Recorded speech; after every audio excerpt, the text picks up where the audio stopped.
sugugi võrreldav. Kas ma saan õigesti aru, et Põlluaas ja EKRE nüüd tehase poolt? Kui me räägime 60. aastat, et tegelikult ma paneks kõikidele südametele, et tõepoolest uurime enne ja teeme need keskkonnauuringud ja muud asjad ära ja siis on meil piisavalt ainest, et seda otsust teha. Et kui me ikkagi väärindame selle paberipuidu, mis välja viies maksab kuskil 30 eurot ja lõpp-produktina umbes 140, siis tõepoolest see on juba väga suur argument. Tuleb nii välja, et nende arust ei ole üldse mingit majandust vaja. Loomulikult on vaja meil sellist ettevõtet, mis loob ise seal tehases juba 200 töökohta ja sellega kaasnevad 1500 kohta transpordis ja metsanduses. Ja samas ei tasu karta ka mitte seda, et kui me selle tehase teeme, siis on tõesti kogu Eesti loodus hävitatud, sest samasuguseid tehaseid on küll Soomes ja Saksamaal ja igal pool mujal ja uuringute tulemuste järgi teeme otsuse, siis ma arvan, et ei ole meil midagi karta. Tervist kõigile! Aitäh võimaluse eest rääkida mõni sõna metsandusest. Paluti mul seda teha hästi konkreetselt ja põgusalt, kuigi raske on nagu võtta tervet metsandust kokku paari minutisse.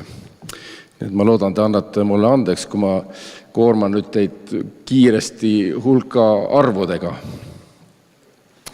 Aga inimeste mure metsade käekäigu pärast ja tuleviku pärast on igati mõistetav ja vajalik ja seetõttu ma arvan on ka head, sest metsast natukene siis teile rääkida.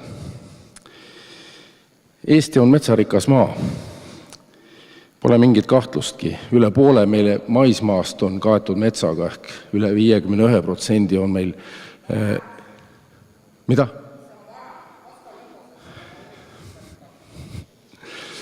No hästi. Mina räägin sellest, mida räägivad teadlased ja statistika ja Maa-amet ja statistiline metsainventuur. Kuulame kõneleja ära, palun. Aitäh. Et üle poole meie maismaast on metsaga kaetud, ehk see teeb hektarites 2,33 miljonit. Kui vaadata, kui palju metsa oli taas iseseisvumise algaastail, siis oli peaaegu 400 000 hektarit vähem metsa. Kus see mets juurde on tulnud siis rohtunud või nende endiste rohu ja karjamaade arvelt ja ka väikeste põllulappide arvelt, mis siis jäid kasutuseta. Aga mets on Eestisse kogu aeg juurde kasvanud. Kui vaadata tagasi näiteks 41. aastasse, siis oli mets hoopis 1,6 miljonit hektarit. Saandeid tagasi oli üldse 1/4 sellest metsamaast, mis meil praegu on. Ehk rahustuseks tahan öelda seda, et me oleme metsarikas maa, meil on metsa hektarites palju. Sama võib öelda ka tagavara kohta. Jälle üks number teile. Eesti metsade kogu tagavara on 480 miljonit tihumeetrit. Taas iseseisvumise algaastail oli peaaegu poole vähem. Ehk metsa on ka tagavaraliselt juurde kasvanud kogu aeg. No ilmselt olete võib-olla kõik kuulnud seda müüti, et Eestis on juba 7 aasta metsatagavara ette raiutud ja 30-40 aasta pärast ei ole meil enam midagi raiuda. Uurisin natuke neid asju. Viimase 8 aasta andmed näitavad seda, et puidu tagavara on suurenenud 10%. Et kuidas on võimalik siis raiuda 7 aastaga või kogu 7 aasta tagavara ette, kui samas metsa tagavara kogu aeg kasvab. Mina sellist võrrandit lahendada ei oska, aga ma saan aru, et siin saalis on inimene olemas, kes selle võrrandi ära lahendab. Raiemahtudest natukene. Keskmiselt on raiemaht olnud aastas meil 10 miljonit tihumeetrit. Eelmisel aastal oli 11 miljonit. Päris suur number. Aga kui vaadata, kui palju meil aastas juurde kasvab metsa, siis see number on 16 miljonit.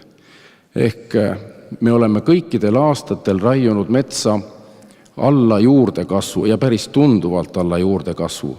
Ja siin on ka vastus sellele probleemile, et kuidas meil siis metsa nii palju juurde on tulnud. Seetõttu ongi juurde tulnud nii palju, et raiutakse tegelikult oluliselt vähem, kui metsa juurde kasvab. Ja ei ole ka metsade keskmine vanus langenud, pigem puuliigiti on ta tõusnud. Eesti metsade keskmine vanus on praegu 56 aastat, või praegu on 55 aastat, mõned aastad tagasi oli 56 aastat keskmine vanus. Männipuu keskmine vanus on tõusnud tublisti, kase keskmine vanus on tõusnud, kuusel on ta langenud, aga siin on ka oma põhjus, mille ilmselt praegu peatuda ei jõua pikemalt. Mis te arvate, kui palju on meil kaitstavaid metsi protsentuaalselt? 1/4 Eesti metsadest on erineva režiimiga kaitse all, üle 25%. Eriti ma tahaks ühe numbri veel teieni tuua, rangelt kaitstavaid metsi on meil 13%. Need on siis sellised metsad, kus üldse nagu mitte midagi teha ei tohi, 13%, üle 1/10 on meil täiesti range kaitse all. Kas keegi oskab välja pakkuda, mis on Lääne-Euroopa rangelt kaitstavate metsade protsent? 1,5. Ehk meil 13%, Lääne-Euroopas, selle rikkuse käes vireleos Euroopas on 1,5.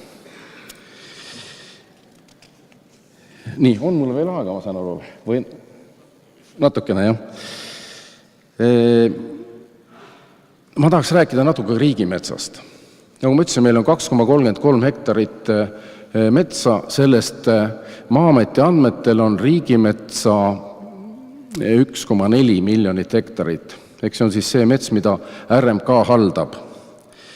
Ja minu meelest võiks riigiomandis olla metsa nii vähe kui võimalik, nii palju kui vajalik.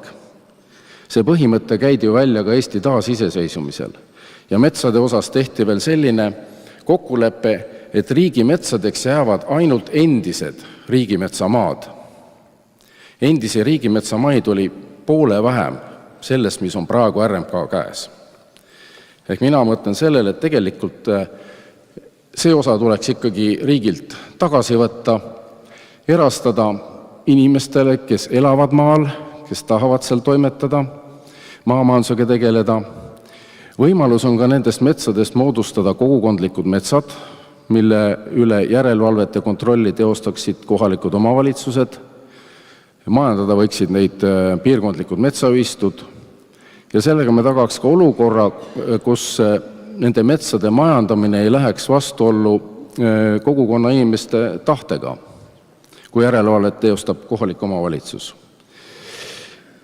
Üks võimalus on veel nendest metsadest moodustada ka niisugune metsareserv tagasirände agentuurile, et vajaduse korral oleks millega motiveerida nende inimeste tagasipöördumist Eestisse, kes tahavad mitte linna tagasi pöörduda, vaid tahavad maale minna, maal elada ja maamajandusega tegeleda.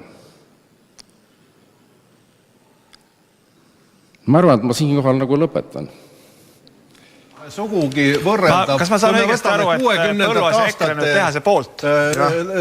Kui me räägime 60.